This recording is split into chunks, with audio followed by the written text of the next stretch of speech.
aujourd'hui, nous sommes véritablement dans la joie. Amen. Quand je disais au premier culte, notre Père spirituel, l'apôtre Rival, a dit que le mois de décembre est un mois d'accélération divine.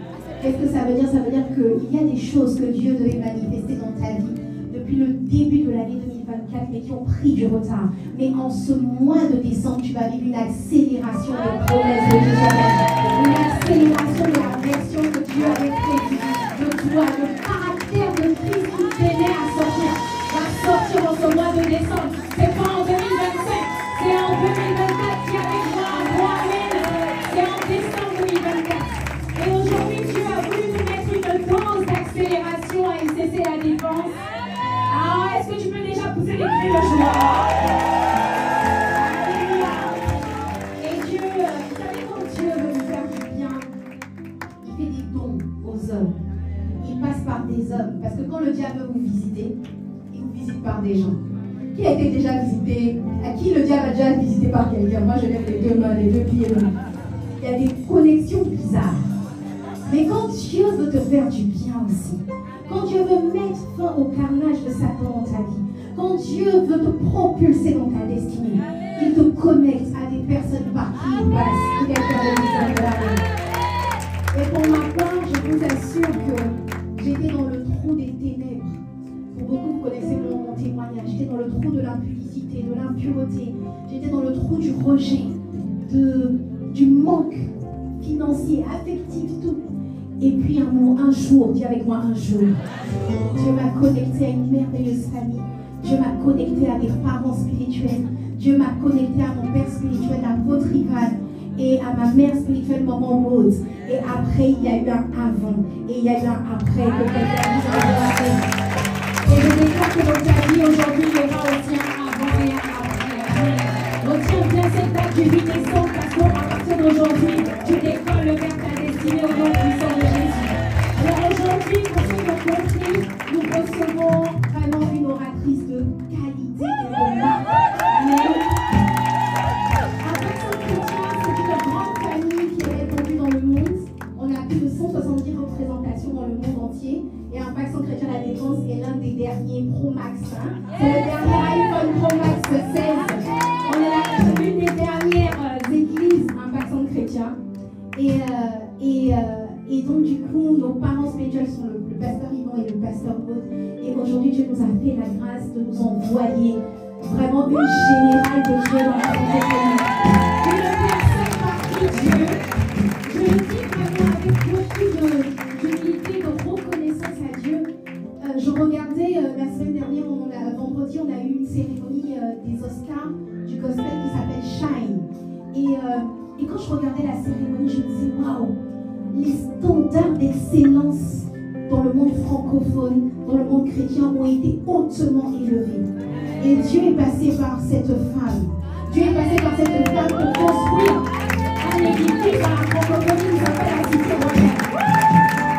Et bien aimé, nous pensons que maintenant, toutes les églises ne peuvent pas aller au-dessous de la Cité Royale.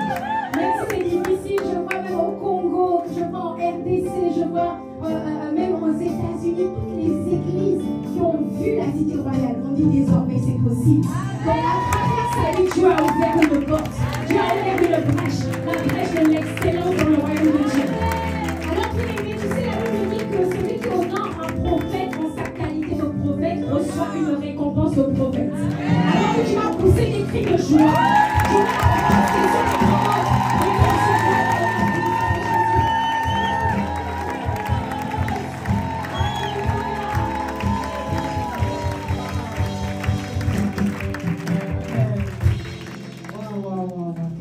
Merci beaucoup. Vraiment, je suis à la maison. Ouais. On se sent bien. On se sentirait à la Cité Royale. Ici, il y a une vraie division, une contrôle d'atmosphère ici. En écoutant moi,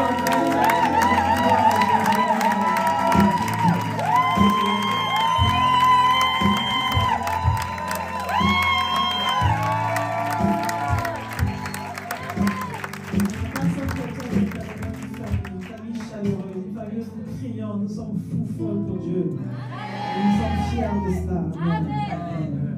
Et vraiment, j'aimerais, en écoutant Pasteur Gilles tout à l'heure, j'ai dit waouh, Seigneur, tu es tellement bon. Et, j'aimerais bénir le Seigneur pour sa vie. Je bénis Dieu pour ta vie. Ma fille,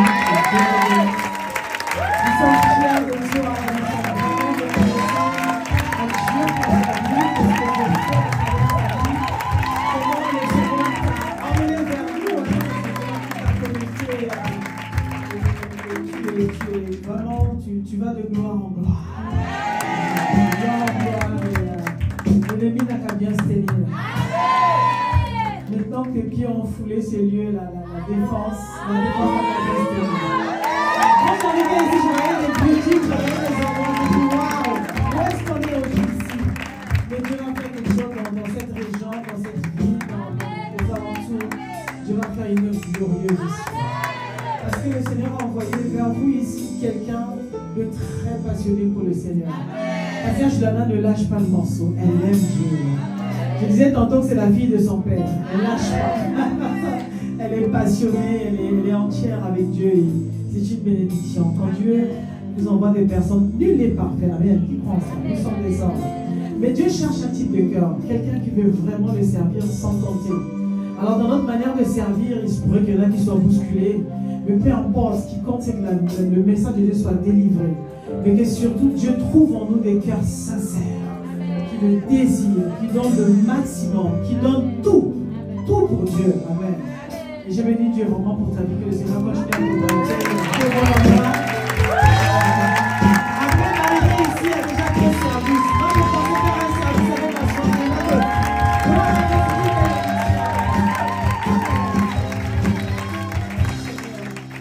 Je vais rendre grâce à Dieu également pour le père de toute cette grande famille.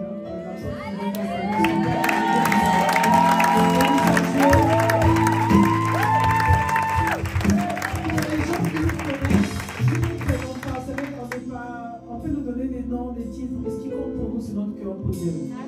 Et on prend Dieu au sérieux véritablement.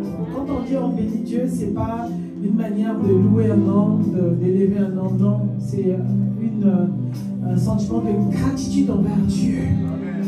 Parce que les hommes passionnés sont rares de nos jours. Il y a tellement de choses, tellement d'infos, tellement d'embrouilles dans le corps de Christ. Et des fois, on pense que tout le monde est comme ça. Mais non, Dieu s'est réservé un reste. Il y a des gens qui l'aiment véritablement, qui payent le prix au quotidien. Alors, en ayant un père comme lui, un leader comme lui au tête de cette famille spirituelle, nous sommes fiers. Et nous sommes surtout reconnaissants à Dieu. Ce que les hommes ne comprennent pas, nous comprenons. Et on pardonne, c'est pas grave. Mais on est ensemble. Quand Dieu met sur votre chemin un leader qui a pour souci de vous tirer haut, de vous emmener vers le Seigneur, de vous pousser à aimer Dieu, c'est une grâce. Un leader qui s'oublie lui-même et qui vous emmène tous les jours, qui vous attire vers le Seigneur, c'est une grâce. Alors, est-ce que vous pouvez m'aider à acclamer Dieu pour sa vie?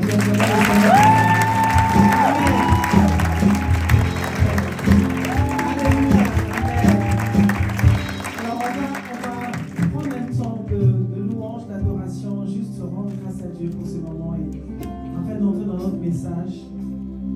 Seigneur, merci. Seigneur, tu me cherches, tu me connais,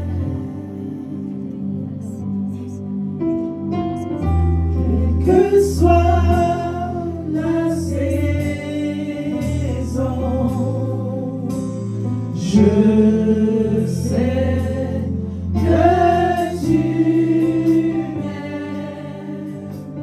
Je sais que tu m'aimes. Oh, Seigneur, Seigneur, tu me cherches. Seigneur, je sais que tu me connais. Tu me connais. Quelle que soit la raison, quelle que soit la saison, je sais que tu m'aimes. Je sais que tu m'aimes. Je sais que tu m'aimes.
t'adorer. Je ne suis pas venu assister à un culte, mais je suis venu lui rendre gloire. Je suis venu lui rendre un culte agréable. Alors de tout mon cœur, je te célèbre. Je sais, tu es, je sais, tu es Dieu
véritable.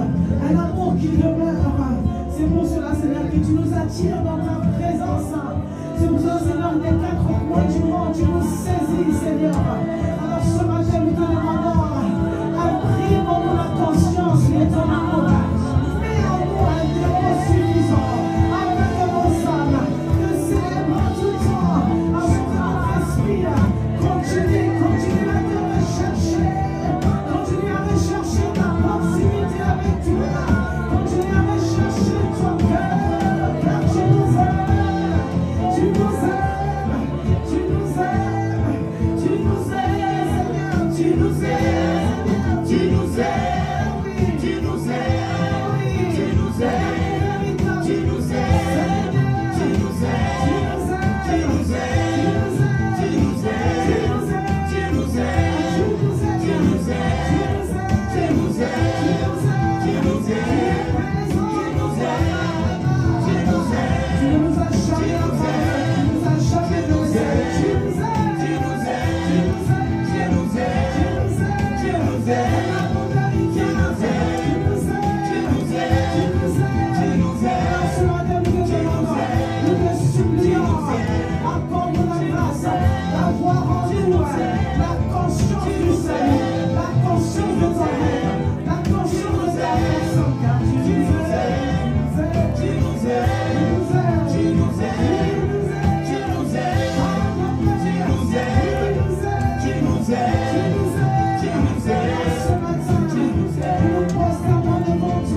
voulons juste te dire, Seigneur, nous voici tels que nous sommes. Tu ne nous as pas jugés. Tu n'as pas regardé notre position, toi. Tu n'as pas regardé comment nous étions sales, pécheurs. Non, Seigneur. Tu as regardé à ton amour pour nous, Seigneur. Et tu n'as pas hésité un seul instant à donner ta vie à la croix pour chacun de nous. C'est un peuple, nous voulons juste te dire merci, merci Seigneur, merci notre Père. Béni sois-tu notre Père, notre Seigneur. À toi la gloire, à toi nos acclamations. Toi la source de nos vies. Toi présence par ton esprit. Nous accueillons ta présence. Béni ce matin, tu nous as honorés par ta présence. Alors nous remettons que ce moment. Esprit de Jésus, parle à nos cœurs. Révèle-nous le cœur du Père.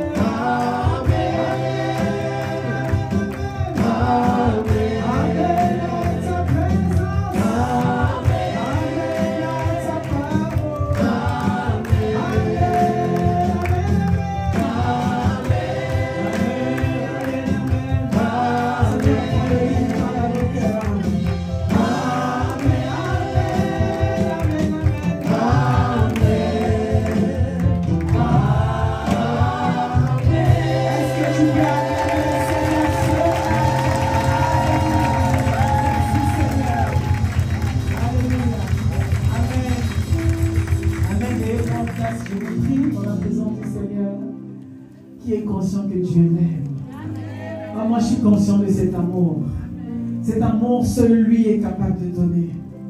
Un amour qu'aucun homme ne peut te donner. Un amour qu'aucun système politique, aucune doctrine ne peut te donner. L'amour véritable du Père. Qui consiste à donner sa vie pour ceux qu'il aime. Amen. Et je bénis Dieu parce que le plus grand cadeau que le Seigneur puisse me donner, le plus grand miracle qu'il m'a accordé, la plus grande visitation que j'ai reçue de lui, c'est le jour où je l'ai accepté comme Seigneur et Sauveur dans ma vie. Je n'oublierai jamais ce jour-là. Je n'oublierai jamais l'ennemi.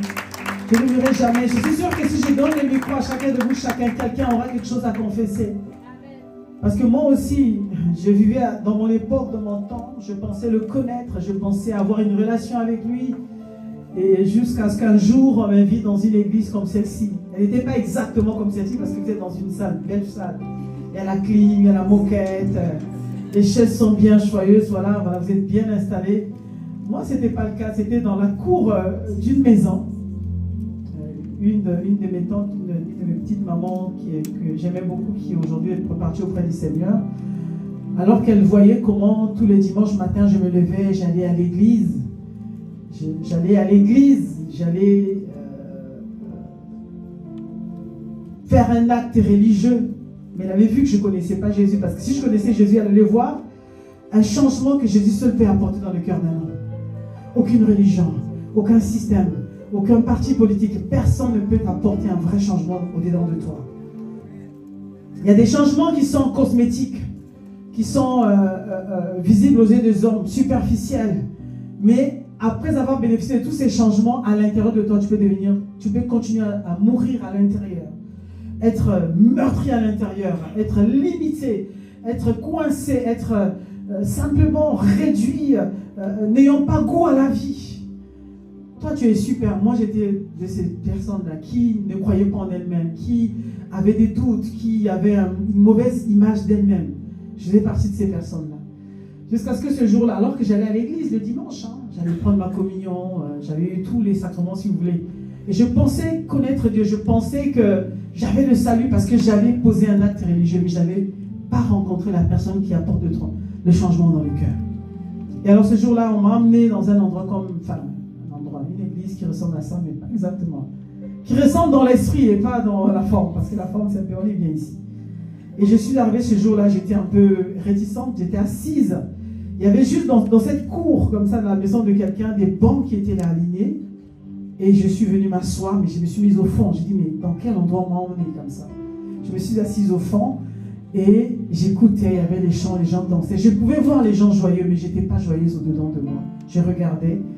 Et à un moment donné, le pasteur a pris la parole, il a commencé à parler de Jésus. Et c'est ce jour-là, seulement ce jour-là, j'ai compris qui était ce Jésus. Et sans qu'il m'adresse la parole, sans qu'il s'adresse à moi directement, j'ai commencé à pleurer. Assis sur ce banc, j'ai vu ma misère et j'ai ressenti l'amour de Dieu. Et ce jour-là, j'ai rencontré le Seigneur. Ce jour-là, il y a eu une connexion avec Jésus véritablement. Et quand je l'ai fait l'appel au salut, je suis venu devant la première parce que j'ai senti l'amour de Dieu. Et depuis ce jour-là, ma vie n'a plus jamais été la même. J'ai été radicalement transformé.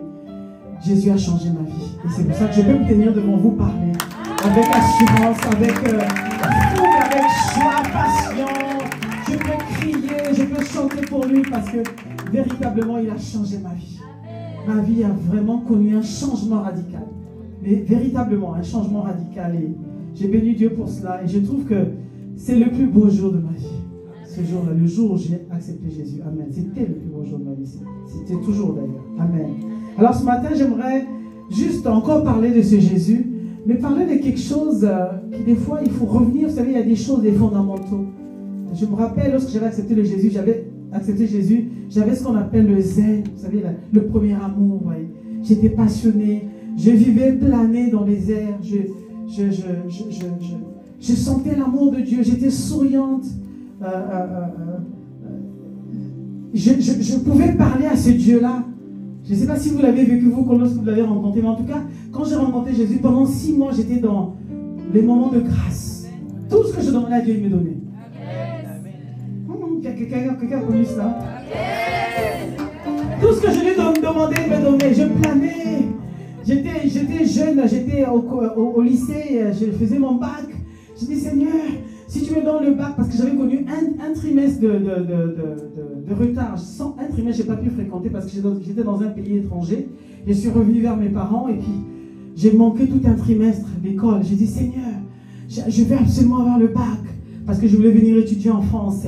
Et mes parents m'avaient dit, si tu as le bac, on t'enverra en France. Donc j'ai dit, Seigneur, si tu me donnes le bac, je te servirai toute ma vie. Qui a déjà fait cette déclaration? Seigneur, si tu me donnes ça, je te servirai toute ma vie. Et moi, je faisais partie de ces gens-là. Donc et je ne savais pas que Dieu me prenait au sérieux, en fait. Voilà, j'ai prié comme ça. Après avoir raté les trimestres de cours et la semaine du bac, 3 jours avant l'examen, je préfère le dire, peut-être tout le monde ne connaît pas mon témoignage, je le donne ici. Je faisais un bac D parce que je voulais faire médecine à l'époque. Et donc, il fallait absolument que j'ai une meilleure note en biologie. Vous voyez, biologie, c'était coefficient 4. Quand tu fais un bac D à l'époque, si tu loupais la biologie, tu échouais naturellement. Si tu n'avais pas la moyenne en biologie, j'ai dit, Seigneur, s'il te plaît, j'ai raté ça, Seigneur, donne-moi le bac, donne-moi le bac. Alors le Seigneur a choisi de me donner le bac à travers ma matière principale. Et 3 jours là, pendant la semaine du bac, 3 jours avant le bac, je rêve, je dormais, en plein sang, je vois un sujet d'un examen de bac de biologie, mais tous les sujets. Je suis intriguée, donc dans le rêve, j'essaie de retenir. Après, je me réveille, je copie tout, je vois tel chapitre, tel chapitre, tel chapitre. Je ne sais pas ça. Je note, je suis intriguée, je suis excitée. Mais en même temps, je ne croyais pas trop. Je dis ça peut être un rêve parce que je pense tellement à l'examen. Bien aimé, tout ce que j'ai vu dans le rêve, parce que je ne pouvais pas tout étudier, bien aimé. J'avais un trimestre de retard. Donc, et tout ce que j'ai vu dans le rêve, c'est ce que j'ai étudié. Quand j'arrive au bac, c'est exactement ce qui est arrivé. Exactement. Là, et c'est en biologie que j'ai eu ma meilleure note. J'ai pu avoir mon bac avec mention. J'ai béni Dieu. Waouh! Alors là, j'ai dit, Seigneur, j'avais 6 mois de conversion. Et vraiment, j'ai béni Dieu. J'ai dit, Seigneur, tu existes. Dieu, tu existes. Je te servirai toute ma vie. Je ne savais pas ce que je venais de dire, mais bon. Amen. Mais c'est pour dire qu'en fait, quand Dieu vient dans ta vie, il te fait connaître des moments de grâce. Il y a des moments où tu sens son amour. Tu as le zèle pour lui. Tout ce que tu demandes, il te donne. C'est comme un enfant qui vient de naître dans la maison. L'enfant pleure un peu, on donne le biberon, vous voyez. On est attentionné. C'est comme ça que Dieu est avec nous. Voilà. Et après les 6 mois, les choses commencent à se complexifier un peu. Je demande, c'est un peu dur. Je ne dois pas demander, je dois frapper, je dois cogner, je dois insister. Je dis, c'est comment? Et le Seigneur commence à me dire, mais regarde ta vie. met de l'ordre dans ta vie, ça devient un peu plus coriace. C'est ça les moments où tu dois passer à la maturité spirituelle. Dieu ne se contente plus juste de te donner le lait, mais tu dois manger de la nourriture solide. Tu dois accepter de grandir. Tu dois accepter de mourir à toi-même. Tu dois accepter de pardonner. Tu dois accepter de relâcher les gens de ton cœur. Et là, je suis passé dans une autre phase. Donc, moi, j'aime bien ces moments de grâce là. J'aime beaucoup. Et en fait, aujourd'hui, je me rends compte en fait que tu ne peux pas aller loin avec le Seigneur sans que tu aies une perspective de l'espérance. Pourquoi faisons-nous ce que nous faisons tous les jours? Pourquoi tu quittes ta maison les dimanches, tu viens dans la maison de Dieu? Pourquoi tu prends ta voiture, tu fais des kilomètres pour venir dans sa présence? Pourquoi tu dois prier le soir? Pourquoi? En fait, je me suis rendu compte que lorsque tu arrives à répondre au pourquoi, alors ça donne un sens à tout ce que tu fais au quotidien. Le pourquoi t'emmène à comprendre pourquoi je fais telle chose. Le pourquoi, lorsque tu as la réponse au pourquoi, alors tu es plus concentré. Tu te dis, ça vaut la peine de faire ce que je fais. Et dans la parole de Dieu, la Bible dit dans 1 Corinthiens chapitre 13, verset 13, 1 Corinthiens 13, verset 13, j'aime beaucoup ce passage. 1 Corinthiens chapitre 13, c'est un peu l'hymne à l'amour. Vous voyez, Dieu parle de l'amour, de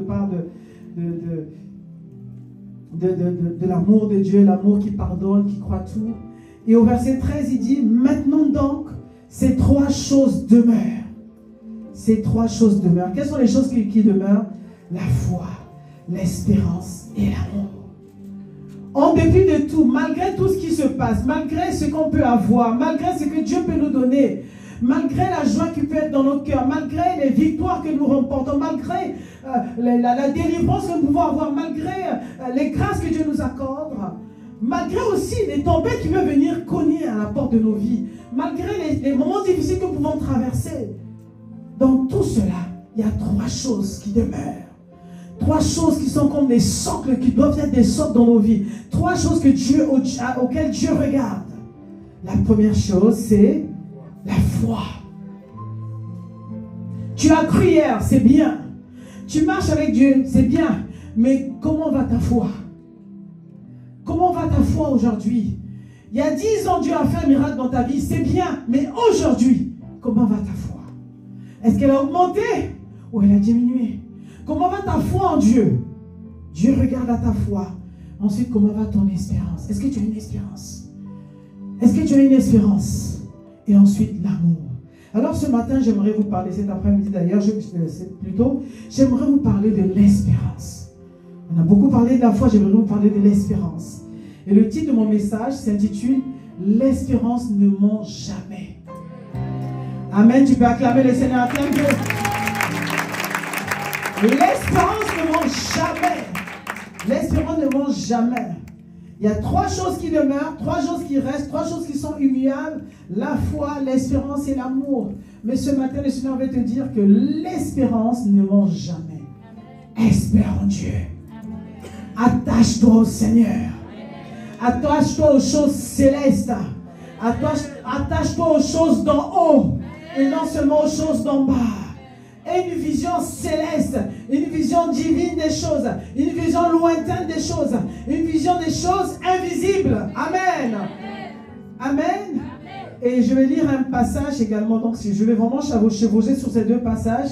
Un passage dans le livre de Ephésiens, chapitre 1, verset 16 à 18. Ephésiens 1, verset 16 à 18. Je vais lire.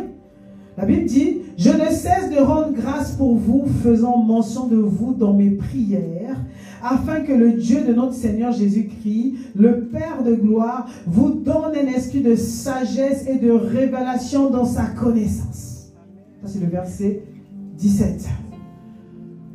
L'apôtre Paul qui écrit une lettre aux chrétiens d'Éphèse. En écrivant une lettre, il est en train de s'adresser aux hommes et aux femmes qui ont accepté de marcher avec Jésus, aux chrétiens, ceux qui ont fait cette migration dans la maison de Dieu, ceux qui ont changé de royaume, ceux qui ont confessé Jésus, ceux qui sont devenus enfants de Dieu. Il va leur envoyer une lettre d'encouragement, mais également une lettre qui a une forme de prière. Il dit que moi qui suis loin de vous, je ne cesse. Ça veut dire que continuellement, je prie Dieu pour vos vies. Et je rends grâce à Dieu pour vous, en faisant mention de vous dans toutes mes prières. Et qu'est-ce que l'apôtre Paul demande aux chrétiens d'Éphèse? Et si l'apôtre Paul pouvait parler aux chrétiens de Paris aujourd'hui, qu'est-ce que l'apôtre Paul pouvait demander? Qu'est-ce que l'apôtre Paul pouvait demander dans la prière? Il dit, je demande à Dieu de vous donner un esprit de sagesse, de révélation dans sa connaissance. Ça veut dire qu'à un moment donné, lorsque tu as cru en Dieu, il faut que Dieu te donne la révélation de ce à quoi tu as cru. Tu as besoin de recevoir la sagesse, la connaissance, ensuite une révélation de ton statut d'enfant de Dieu, de ce à quoi tu as cru, de ce pourquoi tu viens tous les jours dans la maison de Dieu. Et il complète, il dit qu'il illumine les yeux de votre cœur. Ça veut dire que nos cœurs ont des yeux. Amen. Que ces yeux finalement s'ouvrent, soient illuminés. Pourquoi? Afin que vous sachiez quelle est l'espérance qui s'attache à son appel. Ça veut dire que lorsque tu viens à Jésus, il y a une espérance à cet appel. Amen. Dieu t'a lancé un appel et à cet appel est accroché une espérance. Amen. Nous ne pratiquons pas une religion en venant dans la présence de Dieu. Nous ne posons pas un acte religieux, mais nous venons parce que nous sommes accrochés à une espérance qui est attachée à cet appel. Le jour où il nous a appelés, il y a une espérance qui est accrochée à ça. Amen. Amen. Et c'est important, bien aimé, qu'à un moment donné, il faut s'arrêter. Il dit, Seigneur, mais je te sers pourquoi? Pourquoi je crois en toi? Qu'est-ce qui m'attend? Lorsque je t'ai accepté, j'ai signé. À quoi ai-je signé ce jour-là? À quoi j'ai signé ce jour-là? Je ne sais pas pour toi, mais moi j'ai signé avec Dieu pour des grandes choses. Amen. J'ai signé pour des promesses qui sont réelles. J'ai signé pour un héritage qui ne va jamais se flétrir. J'ai signé pour une vie éternelle. J'ai signé pour le retour de Christ. J'ai signé pour une position dans les lieux célestes. J'ai signé pour une véritable vie en Christ. Amen. Amen. C'est important de se le rappeler, afin que lorsque les vents viendront, tu sais que non, ce n'est pas à cause des hommes. Je ne dépends pas de ce que les hommes disent. Je ne dépends pas de quelqu'un, je ne dépends pas d'un système, mais je dépends de Dieu. En lui est accrochée une promesse. Lorsque je l'ai accepté, il y a des promesses qui sont attachées à cet appel. Amen. Amen. Alors ce matin, nous allons voir un peu c'est quoi l'espérance. J'aimerais que nous puissions parler de l'espérance. Et c'est important parce que lorsque vous parcourez les Écritures ou lorsque vous lisez l'histoire de l'Église, les temps n'ont toujours pas été comme si, même si aujourd'hui, je vous dis bien aimé, nous sommes dans les temps de la fin. Les temps sont mauvais. De plus en plus, les chrétiens vont être persécutés. De plus en plus, notre foi va être mise à rude épreuve. Moi, je connaissais ce Dieu qui bénit, mais je ne savais pas que je n'avais jamais pris en compte, à cause de son nom, je serais persécuté. Je n'avais pas pris en compte, à cause de ma foi, à cause du fait que je marche avec lui, je mets en pratique la parole de Dieu, qu'il y aura des vents contraires qui viendront me combattre. Il y a des gens qui vont interroger ma foi. Il y a des gens qui vont me critiquer. Il y a des gens qui vont me calomnier. Il y a des gens qui vont me pointer du doigt. Je ne savais pas. Pourquoi? Parce que je suis différente. Dans le monde, tu n'as plus le droit d'être différent. Tu dois te conformer. Tu dois être comme tout le monde. Lorsque tout le monde pêche, tu dois pêcher comme tout le monde. Mais lorsque tu as un autre langage, les gens te pointeront du doigt. On dit que toi, tu n'es pas bien. Tu es une secte. Tu n'es pas normal, toi. Tu pratiques une secte. Chez vous, c'est sectaire. C'est dans le mot à la mode. Et tu peux dire, et tu as le droit de dire, quand tu es différent, lorsque tu te lèves chez toi le matin, tu viens dans la maison de Dieu. Lorsque tu pries en acclamant Dieu, tu célèbres, tu dis Amen. On dit non, mais là-bas c'est une secte. C'est le conformisme. Tout le monde doit penser pareil. Mais je dis que le diable a échoué au nom de Jésus. Je suis bouilli au nom de foi, de feu. Amen. Parce que c'est lui qui m'a sauvé. Il m'a donné sa vie. C'est lui qui a changé mon histoire. C'est lui qui a guéri mon cœur. Ce n'est pas un système, ce n'est pas un journaliste, ce sont pas les hommes, mais c'est Jésus qui a pari en moi, qui est venu vers moi, qui m'a racheté. Alors je continuerai à crier pour lui, je continuerai à le servir, je continuerai à proclamer son nom. Alléluia. Oh yeah. Personne ne verra terre. Bien aimés, nous devons être conscients de l'espérance. Lorsque vous étudiez l'histoire de la France, notamment vers la Révolution française, lorsqu'on a tué les rois, on va vous raconter l'histoire des religieuses qui ont également été décapitées. Parce qu'elles étaient proches de la royauté, en guillemets, parce qu'à l'époque, vous savez, les rois venaient dans les églises. Souvent, c'est l'église, notamment les prêtres, qui bénissait les rois. On a fait tout un amalgame entre la révolution et ceux qui croyaient. Et on a accusé à tort un certain nombre de religieux. Je ne sais pas s'ils étaient 6 ou 7 en tout cas. Ces religieuses ont été accusées et condamnées à mort. Et elles sont retrouvées devant un dilemme. Est-ce qu'on renonce à Jésus? Est-ce que j'enlève ma soutane des religieuses? J'enlève ce à quoi j'ai cru? Dire, écoutez, je rejette l'église, je ne suis plus. Ou bien j'accepte de mourir pour Christ. J'accepte de mourir parce que je suis une religieuse. Parce qu'elles ont été condamnées, non pas parce qu'elles étaient des femmes, parce qu'elles étaient avant tout religieuses, avant d'être des femmes. Et je pouvais voir, j'étais pas là en tout cas, lorsque vous lisez l'histoire, ces femmes, la veille de leur décapitation, elles se sont retrouvées dans un endroit, elles ont prié toutes ensemble. Et le jour J, on commençait à les emmener jusqu'à la guillotine. On les a mis en file indienne comme ça, la plus jeune devant et la plus ancienne derrière. Ça veut dire que la mère supérieure qui avait encadré ses filles dans la foi était derrière et devait voir comment chacune de ses filles allait être décapitée à cause de la foi. Parce qu'elles étaient différentes. Parce qu'elles confessaient le nom de Jésus. Et on pouvait les voir en train de marcher. Marcher, marcher. La guillotine était là. La première passait, décapitée, les autres voyaient. J'ai dit, Seigneur, qu'est-ce qui peut se passer dans le cœur de ces femmes? Comment vous pouvez dire, Seigneur, est-ce qu'elles étaient en train de crier à toi? Ou elles étaient contentes de témoigner publiquement qu'elles t'ont servi? Je pouvais entendre un cantique monter, comme des martyrs d'antan qui pouvaient dire, j'ai prêté allégeance à l'agneau de Dieu, de tout mon cœur, de toute mon âme. J'ai prêté allégeance, j'ai promis de le servir. Alléluia. Et ça, c'est un chant que j'aime tellement. Lorsque c'est rude autour de moi, je dis, Seigneur, j'ai prêté allégeance à l'agneau. Alléluia. Bien-aimé, lorsque les vents commencent à vous fouetter, vous devez dire, j'ai prêté allégeance à l'agneau. Seigneur, jamais je te réunirai. Jamais je questionnerai ta bonté. Jamais je questionnerai ton amour. Je sais que tu m'aimes. Je sais que la vie sans toi ne vaut pas la peine d'être vécue. Alléluia. Alléluia. Alors je pouvais entendre ce son. Je n'étais pas là, mais Seigneur, lorsque j'écoutais cette histoire, j'ai dit, Seigneur, je pouvais entendre ce son.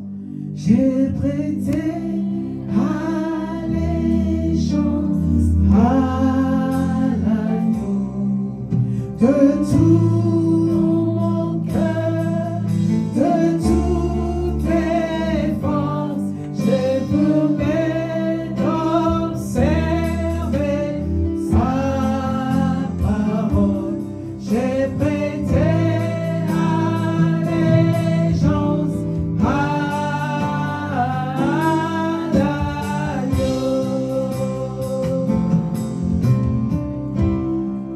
Tu peux dire encore, j'ai prêté allégeance à l'agneau de tout mon cœur, de toutes mes forces. Je promets d'observer sa parole. J'ai prêté allégeance à l'agneau. Bien-aimé, aucune n'a renié Jésus. Personne. Elles étaient fières de mourir. Vous savez pourquoi? Parce qu'elles avaient l'espérance. L'espérance. Elles n'étaient pas figées, focalisées sur la guillotine qui était devant elles, mais elles savaient que la vie était juste une petite parenthèse sur la terre. La vie véritablement, c'est la vie éternelle. La vie qui dure après la mort. La vie pour l'éternité. Elles savaient qu'il y avait une vie après la vie terrestre. Alléluia. Bien-aimé, lorsque tu es enfant de Dieu, tu dois être conscient de la vie éternelle. Alléluia. Tu dois être conscient de la vie éternelle. Ma vie ne s'arrête pas sur la terre. Sur la terre, c'est juste une petite parenthèse. Que vaut 100 ans, 120 ans devant l'éternité? Rien, absolument rien. Tu mets 120 à côté de l'infini, ça vaut 0,00. En fait, notre temps sur la terre est très bref. Très bref. C'est pour cela que tu ne dois jamais laisser une situation, une circonstance, une maladie, des attaques, des accusations saper ta foi en Dieu. Ta foi est précieuse. Ta foi doit demeurer inébranlable. Tu dois être scotché sur sa parole. Parce que nous avons l'espérance de la vie éternelle. Amen. Nous avons l'espérance de la vie éternelle. Lorsque nous acceptons Jésus, c'est que nous entrons dans ce qu'on appelle la vie éternelle. Christ nous donne la vie éternelle. La vie qui dure pour l'éternité. Nous ne vivons pas seulement 50 ans, ou 60 ans, 70 ans, mais nous vivons pour l'éternité avec lui. Seuls ceux qui ont confessé Jésus comme étant leur Seigneur et Sauveur peuvent prétendre à la vie éternelle. Si tu n'as pas Christ, tu n'as pas la vie. La Bible dit que Jésus disait que je suis la vie. Celui qui a le Fils a la vie. Je suis la vie éternelle. La vie que quiconque, tout homme créé à l'image de Dieu a réellement besoin. La vie éternelle. Alors, le Seigneur, la question que le Seigneur te pose ce matin, où passeras-tu ton éternité? Où passeras-tu ton éternité? Si tu fermes les yeux physiques sur la terre, est-ce que tu ouvriras tes yeux quelque part dans un endroit où on appelle l'éternité? Avec qui passeras-tu l'éternité? Est-ce que ça sera avec le Seigneur? Ma prière, c'est que ça soit avec le Seigneur. Parce que ce n'est pas un hasard que tu sois venu dans sa maison ce matin. Amen. Si tu es là, c'est que Dieu a un plan pour toi. Si tu es là, c'est que Dieu t'attend dans l'éternité. Amen. Le Seigneur t'attend dans l'éternité. Alors, bien aimé, l'espérance, ce n'est pas quelque chose de banal. L'espérance, c'est véritablement un socle pour la vie d'un enfant de Dieu. Si tu n'as pas d'espérance, alors tu auras une vie chrétienne brève, ou une vie chrétienne qui est ballottée à tout vent de doctrine. C'est-à-dire que ta foi dépendra des circonstances. Ta foi dépendra des bonnes ou des mauvaises nouvelles que tu vas apprendre. Que diras-tu si demain, une personne à qui tu avais placé ta confiance, et on vient te dire que cette personne a fait telle chose, est-ce que tu seras ébranlé dans ta foi? Ou tu diras, Seigneur, pardonne cette personne. Ou tu vas te lever en prière, prier pour la foi de cette personne. On a vu des gens perdre la foi parce qu'on est venu les calomnier. C'est un peu la mode en ce moment. Hein. Vous le savez. Hein? Vous pouvez avoir une conviction, vous allez sur les réseaux, vous entendez des gens parler. Vous prenez pas là, si vous en prie, asseyez-vous 2 secondes, pardon, excusez-moi. Nous parlons des choses de la vie, moi j'aime prêcher sur les choses de tous les jours, les réalités, les choses dans lesquelles nous vivons. Et l'apôtre Paul, lorsqu'il parlait à Éphèse, il parlait aux chrétiens qui avaient également des réalités. Éphèse, c'était une grande ville, une grande métropole, mais qui avait ses défis. On va avancer en technologie, mais en même temps les défis, parce que dans Éphèse, il y avait beaucoup de divinités grecques. Donc il y avait d'idolâtrie, ils avaient des problèmes avec le mélange un peu de genres, n'est-ce pas? Et il voulait attirer l'attention aux chrétiens d'avoir une espérance en Dieu. De ne pas regarder aux agitations terrestres, de ne pas regarder aux choses passagères en fait, les choses sur lesquelles nos yeux ont tendance à se fixer, se figer, de ne pas les considérer, mais d'être focalisé sur l'espérance de la foi en Dieu. Amen. Alors, c'est quoi l'espérance? L'espérance est souvent définie comme étant une confiance ferme. Dis à ton frère, confiance ferme. Ferme et joyeuse dans les promesses de Dieu. C'est une confiance, c'est-à-dire que ta confiance là, il n'y a rien qui peut ébranler ta confiance en Dieu. Personne ne peut venir te dire, te mettre les choses sens dessus-dessous. L'espérance, c'est une confiance ferme et joyeuse dans les promesses de Dieu. Ça veut dire ce que Dieu a dit qu'il fera, tu crois qu'il le fera dans ta vie. Personne ne pourra t'enlever cela. Ce n'est pas les titres dans un journal qui passent qui pourra t'enlever ça dans ton cœur. Tu es certain que Dieu le fera. Tu es certain que Dieu reste fidèle. Tu es certain que la parole de Dieu est la vérité. Tu es certain, ta foi est inébranlable. Elle est attachée, elle est confiée, elle est enracinée en Jésus. Amen. Une confiance ferme et joyeuse dans les promesses de Dieu, basée non pas sur la fidélité de Dieu et la puissance de Dieu. Qui croit que Dieu est fidèle? Je crois que Dieu est fidèle. Le Dieu que nous servons est fidèle, bien-aimé. Il y a des gens qui lisent la Bible comme étant un livre d'histoire. Même en le lisant en tant que livre d'histoire, vous allez voir comment Dieu est fidèle. Dans toutes les situations, il arrive à entrer. Là où on pense qu'il est absent, à un moment donné, il s'introduit. Parce qu'il demeure fidèle. La Bible dit qu'il veille sur son peuple. Il veille sur son peuple. C'est-à-dire que dans ta vie, dans ma vie, c'est toujours Dieu qui a le dernier mot. L'ennemi peut avoir le premier mot. Il peut apparaître le premier. Il peut te surprendre. Il peut t'oppresser, t'agresser. Tu peux paraître vivre dans le chaos, dans la déception. Mais Dieu a toujours le dernier mot. Et lorsqu'il apparaît, il amène avec lui ce qu'on appelle l'ordre divin. Il change les choses. Il remet l'ordre. Il enlève ce qu'il faut enlever. Il met l'ordre.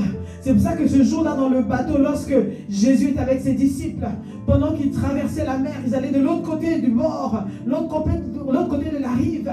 La tempête a commencé à se soulever. Il y a un vent violent qui soufflait.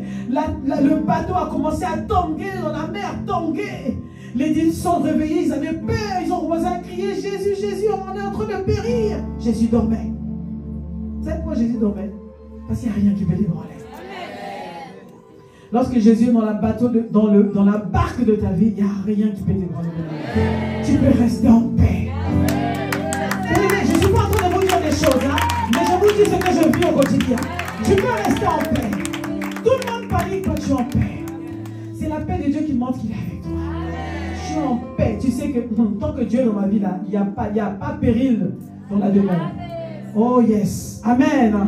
Tu peux rester en paix. Alors les disciples ont commencé à paniquer. Et vous savez ce que Jésus a fait? Lorsqu'il s'est réveillé, il dit, mais pourquoi vous paniquez-vous? Il a juste dit une chose. Il a dit à la mer, la tempête de se taire. Silence. Et tout s'est calmé automatiquement. Il a montré une fois de plus qu'il est le Créateur. Dieu est le Créateur. C'est lui qui contrôle toutes choses. Donc, ne t'inquiète pas lorsque les choses semblent bouger autour de toi. Les choses semblent s'écouler autour de toi. Dieu seul est en contrôle. Amen. Donc l'espérance est basée sur la fidélité de Dieu, sur la puissance de Dieu. Nous servons un Dieu qui est puissant. Dieu est puissant véritablement. Dieu est puissant. Alléluia. Alléluia. Est-ce que tu le crois? Tu le crois de tout ton cœur? Amen. Dieu est puissant, bien-aimé. Même lorsque les hommes voudront te calomnier les gens que tu aimes, est-ce que ta foi va rester intacte? C'est la question que Dieu te pose. Ta foi doit demeurer intacte. Parce que ta foi n'est pas sur un homme, ni sur un système, ni sur des prix quelconques. Ta foi est basée sur Dieu. Amen. Tu dois demeurer enraciné en lui. Alors je vais voir quelques points, les éléments principaux dans l'espérance. Lorsque je parle d'espérance, je tends vers quoi? Qu'est-ce que je vois? Qu'est-ce que mes yeux voient? Qu'est-ce que je suis censé faire? Comment me comporter? Qu'est-ce que l'espérance m'apporte véritablement, personnellement? L'espérance, c'est une confiance que je mets avant tout en Dieu et à ses promesses. Je suis confiant. Je suis confiant, car il est là. Je suis confiant, car il est là. Je suis confiant. Je suis confiant. Il y a des chants que tu dois aimer. Le type de chant nouveau. On te dit que ton enfant est malade, que ton enfant est dans un coma. On te dit que Dieu te le point d'être licencié. Je suis confiant, car il est là. Je suis confiant. Je suis confiant, car tu es là. Je suis confiant. Je suis confiant. Tout tourne autour de moi. Il y a des bruits multiples. Mais je reste confiant. Je suis confiant, car tu es là. Je suis confiant. Je suis confiant, car tu es là. Je suis confiant, car il est là. J'ai découvert une chose avec le Dieu de la Bible. C'est que lorsque tu cries à lui et que tu n'entends pas une réponse distincte de lui, ça ne veut pas dire qu'il ne t'a pas répondu. Ça veut dire, lorsque tu cries, tu cherches, Dieu te dit, Seigneur, interviens, mon enfant est malade. Seigneur, regarde la situation, regarde le chaos, Seigneur. Regarde le bruit, le bois. Voilà, Seigneur, les gens m'accusent injustement. Seigneur, regarde ça. Et tu entends un silence. Le silence ne veut pas dire que Dieu t'a abandonné. Le silence, c'est une réponse de Dieu. Il veut te dire, sois confiant, je suis là. Je suis là, c'est moi qui ai le dernier mot dans ta vie. Amen. Alors j'ai appris cela, j'ai appris à déceler cela avec le Seigneur. Quand tu cries à Dieu, sois juste confiant en lui. Tu as le droit de crier. Moi, je suis... Le réflexe que j'ai, notamment devant les... Je crie beaucoup. Hein. Mon mari me connaît. Quand il y a un truc, je panique un peu, mais ça ne dure pas longtemps. Je crie, je dis, Seigneur, pourquoi? À un moment donné, mon pourquoi devient petit, me tais. Après, je sens un chant d'action de grâce. Seigneur, tu es là. Seigneur, tu es là. Et mon âme s'apaise, mon cœur s'apaise. Seigneur, tu es là. Alors, comme tu es là, tu prends le contrôle. Je suis confiant. Je suis confiant. Amen. Bien-aimé, nous, tu as intérêt à avoir Jésus dans ta barque tous les jours. Tous les jours de ta vie. Laisse Jésus, embarque Jésus avec toi. Mets Jésus dans ta barque. Embarque Jésus dans ta situation, dans ta maison, dans ta famille, dans ton intimité, que Jésus soit là. À un moment donné, tu sais, des fois, nous voulons faire des choses rapides, on est pressé. Moi, la première, moi, j'aime entreprendre, j'aime faire des choses. Des fois, je vais vite, parce que je suis chaude là, je veux faire les choses. Et j'avance, et puis je dis, Seigneur, et je sens qu'il n'y a pas de présence qui m'entoure. Je dis, Seigneur, comment? Seigneur, tu m'as laissé arriver, je suis seul. Je commence à retourner doucement. Seigneur, j'ai besoin de ta présence. Donc, je vais jusque là où je sens que sa présence m'a quitté. Amen. Et il faut apprendre à marcher avec Dieu. Tu as besoin de la présence de Dieu dans ta vie. Jusqu'à ce que je sois là. Maintenant, quand je suis là, je sens qu'il est là. Quand je parle, je sens sa présence. Je dis, Seigneur, pardon, j'étais allé un peu loin. Seigneur, peut-être ce n'était pas la direction. Que devons-nous faire, Seigneur? Où devons-nous aller, Seigneur? Quelle est la direction? Quelle est la feuille de route? Alors là, j'entends le chuchotement de la voix de Dieu qui te parle doucement, calmement dans le cœur. Maintenant, tu marches, tu sens qu'il est là. Seigneur, le pas est bon. Tu sens que Dieu a accepté le pas. Tu avances, tu mets le deuxième pas. Tu avances, tu mets le troisième pas. Alors la confiance saisit ton cœur. Seigneur, tu es avec moi. Tu es avec moi. Alléluia. Nous devons apprendre cela comme enfants de Dieu. Bien aimé, nous avons un atout avec le Seigneur, mais que nous n'exploitons pas. Le Seigneur nous a donné son esprit, le Saint-Esprit. Il a dit que le Saint-Esprit, c'est le consolateur. Il est l'ami fidèle. C'est celui qui sera avec nous tous les jours de nos vies. C'est pas moi qui le dis, c'est la parole de Dieu qui dit. Si la régie sait, il va trouver le consolateur. Ils vont trouver le Saint-Esprit. Ça veut dire que tous les jours de ta vie, lorsque tu acceptes Jésus, le Saint-Esprit vient habiter en toi. Et il est capable maintenant de te conduire, de la Bible dit, dans toutes tes voies. C'est-à-dire qu'il est là, il ne te lâchera pas. Il faut juste que tu lui laisses la place. Amen. Est-ce que quelqu'un me suit ce matin? C'est l'après-midi. Amen. Alors acclame le Seigneur. Je suis confiant qu'il est là. Et dans l'espérance que j'ai de Dieu, de son amour, j'espère en la fidélité de Dieu. Garde cela dans ton cœur, bien-aimé. Dieu est fidèle. Espère que Dieu est fidèle. Hébreux chapitre 10, verset 23. Hébreux 10, verset 23 nous dit: retenons fermement la profession de notre espérance, car celui qui a fait la promesse est fidèle. Bien-aimé, dans chacune de nos vies, Dieu a fait une promesse. Il a fait une promesse. Dans certaines vies, il y a des promesses spécifiques. Dans d'autres, c'est des promesses que nous bénéficions en tant que famille spirituelle, en tant que corps de Christ. La promesse qui prendra soin de nous, la promesse qui nous gardera, la promesse qui ne nous laissera pas dans la confusion, la promesse qui nous guérira. C'est écrit dans la Bible, c'est pas moi qui le dis, c'est la Bible qui le dit. Donc la Bible est la parole de Dieu, nous croyons à la vérité de la parole. Amen. Lorsque je le dis, je me base sur les Écritures. Dieu est fidèle. Il n'abandonne jamais le malheureux.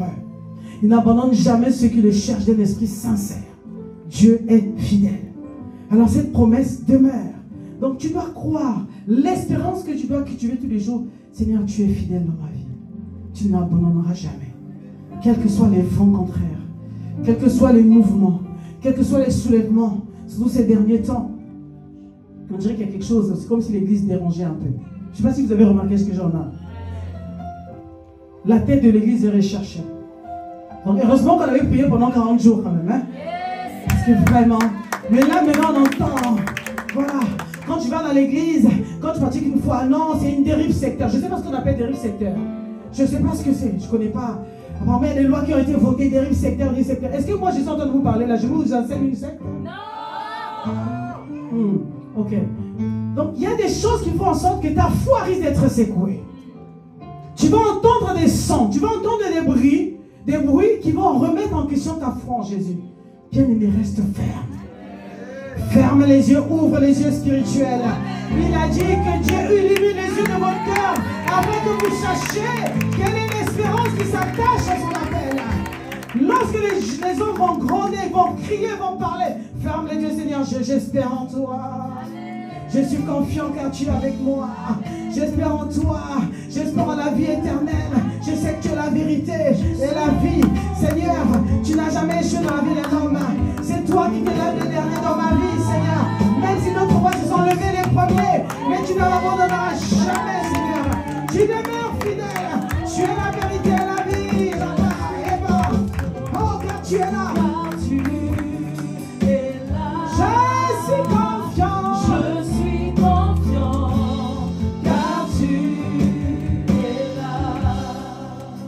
Les gens qui essaient de te persécuter, ils sont souvent dans des trucs secrets. C'est parce que nous, notre faiblesse, en fait, c'est pas une faiblesse, c'est une force. On est là pour évangéliser. Nous, on dit tout haut. On est sur le réseau. Pendant que je suis en train de parler, tout le monde m'écoute. Mais eux, quand ils font leurs marabouts, leurs gargouilles, leurs histoires, là, ils sont cachés dans les yeux bizarres.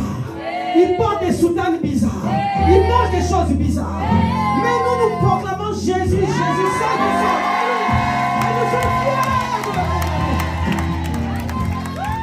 Alléluia. Nous ne nous cachons pas pour prier. Nous ne nous cachons pas pour déclarer notre foi. Nous sommes comme des livres ouverts. Et c'est cela, maintenant, il dit, comment allons-nous faire pour coincer ces hommes? Comment allons-nous faire? Vous savez, à un moment donné dans la Bible, dans l'Ancien Testament, il y a un roi qui voulait absolument maudire le peuple de Dieu. Il allait chercher un prophète. Il a essayé de soudoyer ce prophète, lui a donné de l'argent en lui disant, maudis-moi ce peuple. Comment il est toujours comme ça? Il est toujours joyeux, il est toujours prospère. Maudis-moi ce peuple. Ce peuple, ça c'était le peuple d'Israël. Alors, c'est Balak a payé Balaam pour aller maudire le peuple de Dieu. Mais à chaque fois qu'il voulait ouvrir la bouche, c'est les bénédictions qui sortaient. Alléluia. À chaque fois que quelqu'un voudrait te mettre dans la confusion, quelqu'un voudrait te pointer du doigt, il ne sait pas qu'il est en train de contribuer à ton élévation au nom de Jésus. Oh yeah. Personne ne peut maudire le peuple de Dieu. Personne ne peut museler le peuple de Dieu. Personne ne peut museler les hommes et les femmes qui adorent Dieu en esprit et en vérité. Alléluia. Parce que nous savons que nous servons un Dieu qui est fidèle. Il est fidèle. Les hommes n'ont qu'à parler, n'ont qu'à inventer des histoires. Mais notre Dieu est fidèle. Et quand il est fidèle, c'est lui qui a le dernier mot. Et la Bible aussi nous dit que notre Dieu, c'est un Dieu jaloux. C'est un Dieu jaloux. Dieu est fidèle, il est un Dieu jaloux. Il est également, la Bible dit, pas moi, hein, la Bible dit, c'est un feu dévorant. Ça veut dire que quiconque essaiera de te crucifier, alors que son fils est déjà mort à la croix pour toi, il va le trouver sur son chemin. Il va le trouver. Il y a des hommes qui vont trouver Dieu sur leur chemin. Il ne faut pas chercher les élus de Dieu. C'est pour ça que, bien aimé, ne te sous-estime pas. La Bible dit que tu es la prunelle de ses yeux. Ce que je vous dis à chaque fois que je dis la Bible, ce n'est pas moi. La Bible dit que tu es la prunelle des yeux. Ça veut dire que tu es précieux aux yeux de Dieu. Vous savez, quand un homme donne sa vie, c'est-à-dire qu'il prie jour et nuit, il vit dans une vie de consécration, d'abandon de soi, d'amour, de don de soi. Il ne faut pas aller chercher cet homme. Tu le cherches, tu rencontreras Dieu sur ton chemin. Il y a des gens qui vont ramasser des maladies bizarres parce qu'ils essaient d'attaquer l'église. Il y a des gens qui vont se retrouver dans des situations bizarres. Il y a des gens qui vont se retrouver en train de promulguer des lois. Ils ne savent pas que c'est la main de Dieu qui est en train d'agir à travers eux. Il faut faire attention. Amen. Nous bénissons Dieu. L'espérance, Dieu est fidèle. Comme il est fidèle, il n'abandonne jamais ses enfants. Il n'abandonne jamais son peuple. Il demeure fidèle. Alléluia. Je suis confiant. Deuxièmement, ce que l'espérance t'apporte, c'est que l'espérance te donne une assurance des choses invisibles. L'espérance fait de toi un extraterrestre. C'est-à-dire que tu es un homme, tu vis sur la terre, tu as les pieds sur terre, mais la tête au ciel. Tu ne te limites pas par le monde physique, mais spirituellement, tu es vaste, tu rames. Tu sais voir les choses de loin. Tu sais que le Père veut que tu fasses comme ça. L'espérance te donne une assurance. Dans Hébreux 11, verset 1, la Bible dit, or la foi est une ferme assurance des choses qu'on espère. Et une démonstration de celles qu'on ne voit pas. C'est-à-dire que sur la terre, tu démontres juste la fidélité de Dieu.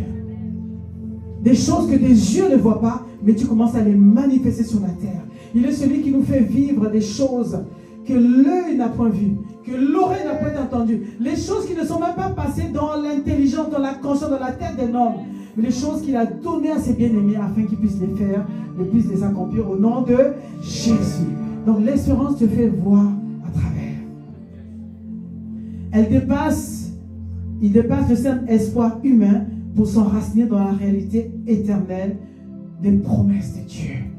Bien-aimés, nous ne sommes que des voyageurs sur la terre. L'espérance nous fait décoller, nous voir des choses de loin. Troisièmement, l'espérance est vivante par la grâce du Seigneur Jésus-Christ. Et ça, c'est vrai, véritablement quelque chose que nous ne devons jamais oublier. Jésus ne s'est pas suicidé à la croix. Jésus a donné sa vie à la croix. Afin que toi et moi, nous puissions recevoir une vie. C'est ce que la Bible dit. Jésus dit, ma vie, personne ne me l'arrache, je vous la donne. Jésus m'a donné sa vie. C'est pour ça que lorsqu'il était sur la croix, lorsque les gens s'agitaient, lorsque les gens criaient sur lui, comme les gens essaient de faire ici pendant les JO, se sont moqués de la Sainte Seine. Lorsque les gens se moquent, Jésus est juste triste dans son cœur parce qu'en fait, les gens, ils ne savent pas ce qu'ils font. Ils ne savent pas. Ils ne savent pas ce qu'ils font. Si les hommes savaient ce qu'ils faisaient, ils n'allaient pas crucifier Jésus. Si les hommes savaient ce qu'ils faisaient, ils n'allaient pas persécuter l'Église. Paul persécutait l'Église. Grâce a été rendue à Jésus-Christ parce que Jésus s'est manifesté dans la vie de Paul. Paul est devenu apôtre de Jésus. Ça, c'est un homme qui a reçu une grâce particulière. Mais tout le monde ne reçoit pas cette grâce. Lorsqu'on s'attaque au Christ, lorsqu'on veut, comment on appelle, se moquer, crucifier, blasphémer le Christ, Jésus a une seule parole: Père, pardonne-leur, car ils ne savent pas ce qu'ils font. Parce que souvent les hommes sont aveugles. Si les hommes savaient ce qu'ils faisaient, ils n'allaient même pas essayer un seul instant de toucher rien que la tunique de Jésus. S'ils savaient que c'était le don de Dieu qui était là, ils n'allaient même pas le toucher. Parce qu'ils étaient ignorants. À la croix, ils étaient plusieurs là en train de se partager ses vêtements au sol, en train de tirer au sort. Oh, mais si tu es fils de Dieu, descends de là. Et puis ils rigolaient, ils faisaient la fête, ils rigolaient. Jésus va dire: Père, pardonne-leur, car ils ne savent pas ce qu'ils font. Alors, l'espérance nous fait voir que ce qui s'est passé à la croix, c'est véritablement un triomphe pour tout un chacun. Avant de fermer les yeux, Jésus va dire: tout est accompli. Tout est accompli. Ça veut dire que tout ce dont tu avais besoin, Jésus l'a accompli à la croix. Tout. Ça veut dire qu'il y a tout dans tout. Je ne sais pas comment le dire encore en français. Il y a tout dans tout. Quand Jésus dit tout, Père, tout est accompli, ça veut dire tout ce dont tu as besoin pour vivre une vie de piété sur la terre, tu l'as reçu à travers la croix de Jésus. Si c'est une guérison, tu l'as reçu à travers la croix de Jésus. Amen. Si c'est un miracle, tu l'as reçu à travers la croix de Jésus. Il a dit tout. Ça veut dire que Jésus à la croix a rendu tout possible. Tout devient possible désormais dans ta vie. Tout est accompli. Tout était renfermé dans ce tout. Amen. Alors désormais, en tant qu'enfant de Dieu, nous ne sommes pas en arrière. Nous ne sommes pas démunis. Tu n'es pas privé de quoi que ce soit. Jésus à la croix a tout accompli pour toi. Il a tout accompli pour moi. Même le salut de mes enfants, tout a été acquis à la croix de Golgotha. Et aujourd'hui, je peux saisir cela. Maintenant, c'est que le Seigneur veut que je puisse faire. Que je ferme mes oreilles au bruit ambiant, mais que je regarde, que j'ai cette espérance. Seigneur, à la croix, Seigneur, tu as tout accompli. Tu as tout fait pour moi, Seigneur. Tu m'as donné la guérison. Tu m'as donné l'amour. Tu m'as donné la paix. Tu m'as donné la confiance. Tu m'as redonné la confiance. C'est ce que j'ai reçu lorsque j'ai accepté Jésus. Tu as tout accompli, Seigneur. Alors je ne suis pas démuni. Que mon âme ne se trouble point, Seigneur. Alors c'est qui te demande que tes yeux soient fixés sur lui. Mes yeux sont sur toi. Je m'attends à toi, Seigneur.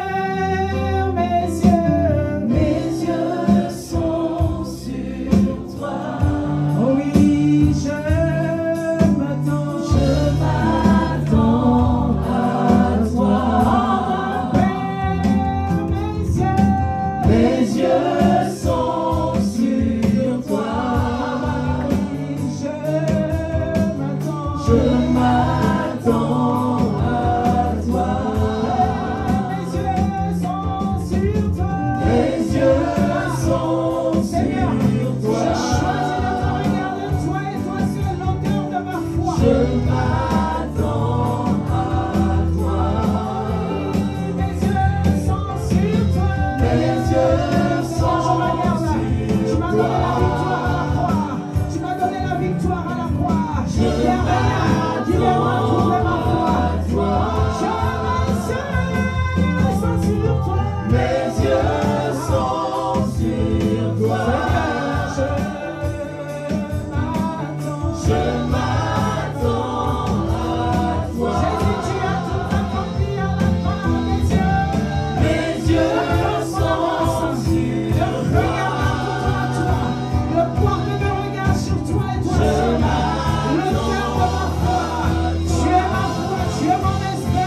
Alors fixe tes regards sur Jésus. Arrête de promener des regards inquiets. Regarde à lui seul. Il est véritablement la source de vie. Il est celui qui t'apporte tout pleinement. Il a donné ce qu'il avait de plus cher, sa vie, afin que tu reçoives la vie. Alléluia. Et je vais finir avec ce point. Alléluia. Ta foi est basée en lui. Mais l'espérance que tu as, c'est que Jésus est l'encre de ta vie. L'encre de ta vie. Ça veut dire qu'il n'y a aucune nouvelle. Il n'y a aucun autre évangile. Il n'y a aucune parole. Il n'y a aucune séduction diabolique ne peut venir t'arracher de sa maison, t'arracher de sa présence. Amen. Parce que lorsque tu l'as accepté Jésus, tu as accepté Jésus, il t'a placé dans un environnement. Il te place dans une famille spirituelle. Il te place dans un endroit où lui, il agit. Et bien aimé, je peux te dire une chose. Si cette famille spirituelle est autant attaquée, c'est que dans cette famille, Dieu bâtit des vies. On a plus de témoignages des gens qui sont transformés, dont les vies sont changées, des gens qui ont été guéris, des gens qui ont été révolutionnés, des personnes qui vont sur les réseaux s'exciter pour raconter des bêtises. Mais cela, le monde ne regardera jamais. Vous ne verrez jamais une publication sur les réseaux qui dit qui a été transformé à travers cette église. Jamais. Par contre, qui a été abusé? Et les personnes qui vont se lever se comptent sur les doigts d'une main et encore. Et quand tu vas écouter leur histoire, c'est des charabia. C'est du n'importe quoi. Excusez-moi de l'expression. Mais on connaît. C'est le travail de l'ennemi. Alors, reste attaché à Jésus. Tu dis, Seigneur, mes yeux sont sur toi. Aucune nouvelle.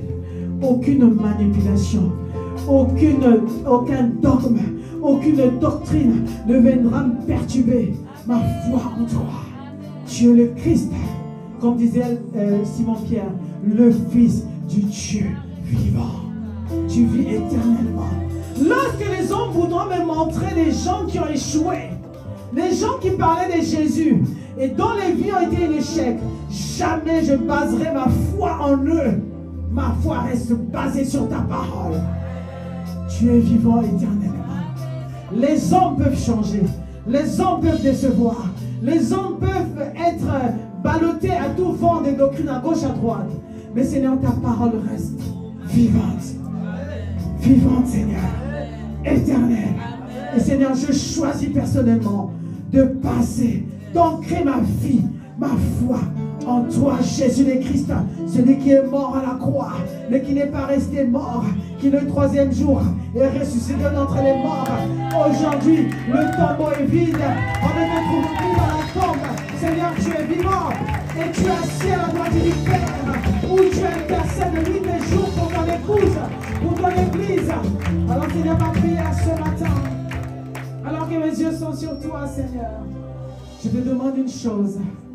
Accorde-moi la grâce de valoriser ta présence en moi, d'être ancré en toi, enraciné, indéboulonnable, inébranlable en toi, Seigneur. Que mes yeux restent figés sur toi. Accorde-moi la grâce de m'accrocher à toi, de m'attendre à toi en toutes choses. Seigneur, merci. Mes yeux sont sur toi. Seigneur,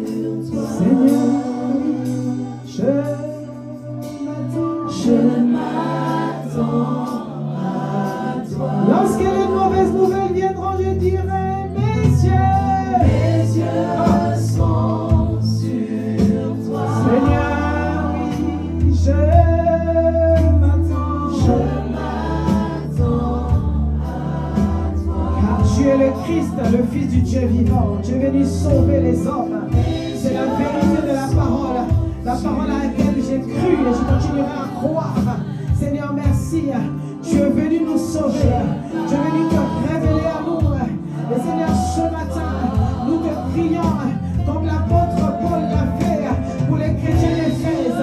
Accorde-nous la grâce. Illumine les yeux de nos cœurs. Car l'espérance ne mange jamais. L'espérance ne trompe pas. Et nous passons notre espérance en toi. Sur ta parole. Sur qui tu es, sur qui tu es, sur qui tu es, sur qui tu es, sur qui tu es, toi seul. Je m'attends à toi, Seigneur. Mes yeux sont sur toi.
Assure-moi ta parole est la vérité.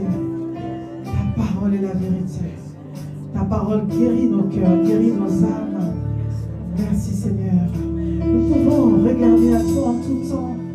Regarder à toi en tout temps, Seigneur. Dans le désert, lorsque ton peuple s'était égaré, Seigneur, lorsque le serpent a mordu les hommes, comme le serpent veut mordre les hommes ici-bas sur cette terre, dans cette génération. Les serpents anciens, le malin, le diable, avec ses agents qui se déguisent en anges de lumière, qui veulent mordre ton église, qui veulent séduire ton église, qui veulent éparpiller ton peuple. Seigneur, nous savons une chose, tu es le serpent qui a été élevé, tu es celui que Dieu le Père a élevé sur la croix de Golgotha. Alors Seigneur, le serpent des reins que Moïse a brandi dans le désert, Seigneur, était l'ombre de la croix de Jésus qui allait être élevé. Seigneur, élevé, élevé. Alors ce matin, cet après-midi, nous voulons te dire que nos yeux sont fixés sur toi seul. Nous refusons de regarder à terre, nous refusons de regarder à gauche, nous refusons d'ouvrir nos yeux, oui, inutiles. Mais Seigneur, nous nous focalisons sur toi jusqu'à la mort. Nous regardons à toi, Seigneur. Mes yeux sont sur toi. Tu es l'auteur de ma vie. Je m'attends à toi. Mes yeux sont sur toi. Accorde à un homme, accorde à une femme la capacité de te contempler, de regarder à toi, de dépendre de toi.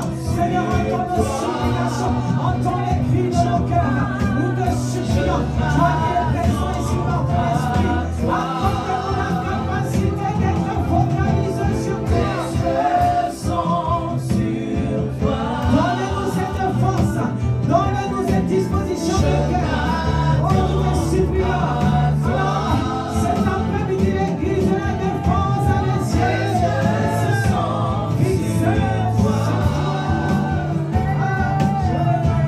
Je m'attends à toi. Seigneur, garde notre foi en toi, Seigneur. Ce sont des choses qui demeurent. L'espérance, la foi et l'amour de Dieu. Alors Seigneur, dans ces temps de la fin, gardez-nous en toi, que nos yeux restent fixés sur toi. Merci Seigneur, à toi la gloire, à toi la louange, à toi nos acclamations, nos cris de cœur. Au nom de Jésus, tu fais la prière de Seigneur. Célèbre-le Seigneur, célèbre notre Dieu. Merci Seigneur. Avant d'aller m'asseoir, j'aimerais juste donner l'occasion à quelqu'un qui est peut-être ici pour la première fois. Vous pouvez vous asseoir, prenez place, je vous prie, je suis pratiquement arrivé à la fin, j'ai voulu respecter le temps. Romains 12 nous dit, réjouissez-vous en espérance, soyez patients dans l'affliction, persévérez dans la prière. Seigneur, nous persévérons en toi. Je persévère. Alléluia. Alors ce matin, alors que le Seigneur nous a donné ce message d'espérance, j'ai découvert une chose, c'est que l'ennemi, lorsqu'il veut venir prendre possession de ta vie, il ne demande jamais ta permission. Il suffit qu'il voit une porte ouverte, il vient, il entre. Et il commence à te persécuter, à te meurtrir, à te chicoter, à te faire du mal. Mais Jésus, pour venir dans ta vie, il a besoin que tu ouvres la porte de ton cœur et que tu l'invites. Alors ce matin, alors que nous avons vu cette parole de la persévérance, si quelqu'un ici, peut-être pas pour la première fois, qui a l'habitude de venir, mais qui n'a pas l'assurance du salut, tu ne sais pas si tu es réconcilié avec Jésus, tu ne connais même pas ta position avec lui, le Seigneur veut te donner une occasion de te réengager avec lui, ou simplement de t'engager avec lui si tu ne l'as jamais reçu comme Sauveur et Seigneur dans ta vie. Alors, est-ce qu'ici il y a quelqu'un qui n'a jamais accepté Jésus comme Seigneur et Sauveur? Je vais prier, je vais faire cette prière, j'aimerais que tu puisses prier avec moi, mais de tout ton cœur. Parce que le Seigneur veut venir dans ta vie. Il est celui qui entre dans nos cœurs lorsque nous l'invitons personnellement et surtout lorsque nous invitons de tout notre cœur, sans contrainte. Alors tu vas donc baisser la tête, tu vas prier avec moi. Seigneur Jésus, aujourd'hui j'ai écouté ta parole. Aujourd'hui je te demande pardon de tous mes péchés. Pardon pour toutes les fois où j'ai marché loin de toi. Alors ce matin, je t'invite. Viens dans ma vie. Change ma vie. Réécris l'histoire de ma vie. Je reconnais que tu es le Fils de Dieu. Que tu es mort à la croix pour moi. Que le troisième jour, Dieu le Père t'a ressuscité d'entre les morts. Aujourd'hui, je t'accepte comme Seigneur, comme Sauveur. Merci Seigneur. Parce qu'aujourd'hui, tu écris mon nom dans le livre de vie. Au nom de Jésus. Amen. Est-ce qu'on peut acclamer le Seigneur, acclamant Dieu pour cette prière forte, puissante, que moi j'ai fait un jour. Alors, j'aimerais que, est-ce qu'il y a quelqu'un qui a fait cette prière pour la toute première fois aujourd'hui? J'aimerais juste identifier là où tu es. Lève les mains si c'est la toute première fois où tu l'avais vraiment pas fait. Oui, on acclame Dieu pour ma soeur qui a fait la prière. Également que Dieu te bénisse. Amen. Bien-aimé, ce n'est pas de la blague, c'est une prière puissante. C'est-à-dire que de ta bouche, tu viens de déclarer, maintenant tu changes de royaume. Tu rentres dans le royaume de Dieu. Et lorsque tu fais cette déclaration, la Bible dit que celui qui le confesse publiquement devant les hommes, Jésus n'aura pas honte de lui devant Dieu le Père. Alors que tu as fait cette confession publique, sache que maintenant, Dieu lui-même t'accepte dans son royaume. Et Jésus est là maintenant comme ton avocat. Amen. Désormais, tes combats seront ses combats. Lorsque quelqu'un viendra pour te défier, il rencontrera Jésus sur son chemin. Comme l'apôtre Paul qui voulait défier le peuple de Dieu, il a rencontré qui? Jésus sur le chemin. Amen. Alors, j'aimerais prier pour toi. Alors, est-ce que tu peux faire un pas de foi en plus? Viens ici, j'aimerais prier avec toi. J'aimerais vraiment prier avec toi parce que je ne néglige pas un moment comme celui-ci. Moi, personnellement, ça m'a fait du bien. Alléluia. Merci. Tu peux rester juste ici, viens à côté de moi. Vraiment, je vous aime et l'amour de Dieu. Amen.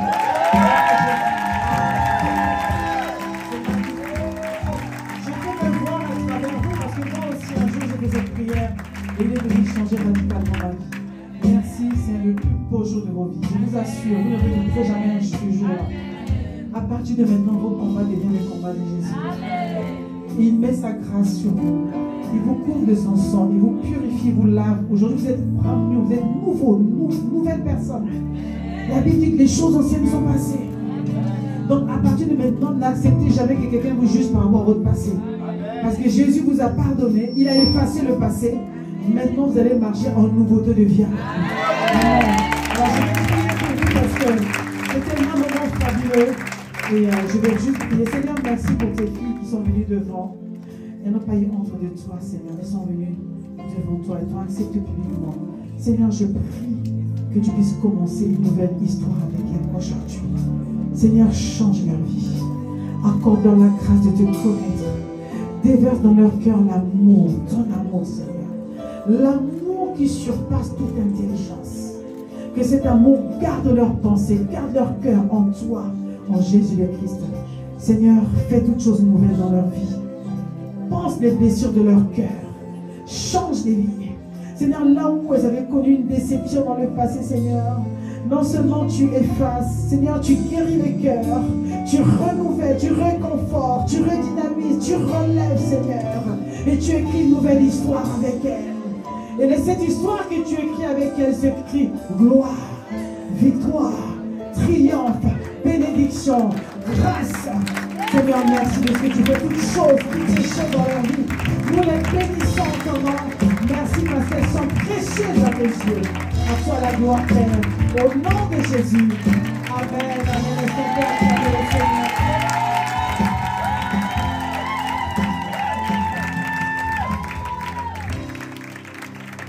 Sachez que Jésus vous aime. Votre vie ne sera plus jamais la même. Amen.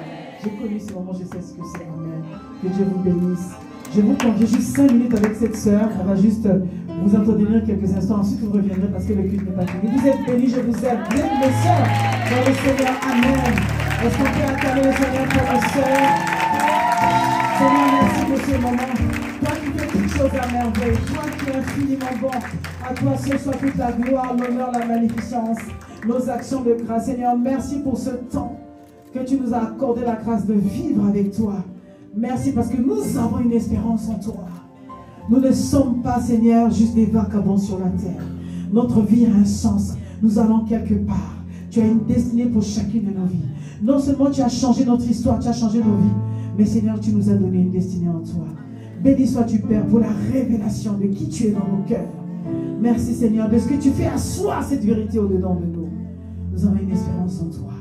Et tu es l'encre de nos vies, Jésus le Christ, mort et ressuscité. Béni sois-tu, Père. Au nom de Jésus. Amen, amen. Est-ce que tu peux acclamer le Seigneur? Merci.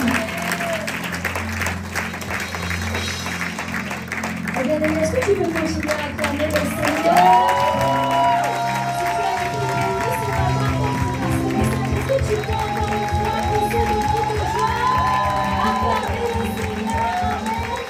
Moi, je ne t'entends pas, bien-aimé. Est-ce que tu as été béni par le message de cet après-midi? Amen, amen. Est-ce que tu peux dire avec moi merci, Seigneur? Parce que nous reconnaissons que c'est une grâce d'entendre ces choses. Amen. Et nous voulons encore une fois acclamer le Seigneur également pour sa servante. Est-ce que nous que nous avons à Merci beaucoup.